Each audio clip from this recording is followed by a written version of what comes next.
Magandang umaga sa inyong lahat. Ito ang 24 oras na balita para sa Pilipinas. Alamin muna natin ang ulat ng panahon mula kay Rica Berania. Rica, kamusta? Magiging maulan ba ang araw na ito? Mga kaibigan, may bagong low pressure area na nabuo sa loob ng Philippine Area of Responsibility.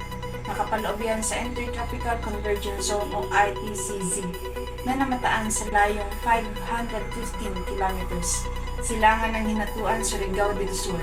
Sabi ng Pag-asa, mababa pa ang tiyansa nitong maging bagyo sa loob ng 24 oras. Pero posibleng magbago pa yan sa mga susunod na araw. Patuloy rin ang ihip ng easterlies na nagdudulot ng mainit na panahon. Bukas, mahigit 20 lugar ang makararanas na init na nasa danger level. Posibleng 45 degrees Celsius ang pinakamataas, pero kahit maalinsangan, maging handa pa rin sa tiyansa ng ulan sa metro weather.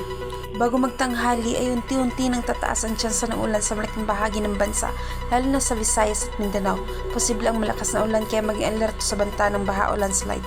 Gaya po ng nararanasan ng ilang bahagi sa Mindanao sa Kiamba, Sarangani. Sa Mindanao, Sarangani na lubog sa baha ang ilang bahay at eskulahan. Kapag pabilis umano sa pagtaas ng tubig ang kalapit na sapa. Nagmistulang ilog din ang kalsadang yan sa Zamboanga City kasunod ng malakas na buhos ng ulan. Sa Metro Manila naman, kahit aabot sa 41 degrees Celsius ang init, may tsansa rin ng thunderstorm sa hapon o gabi. Gaya po ng naranasan kanina. Back to you, Sefi.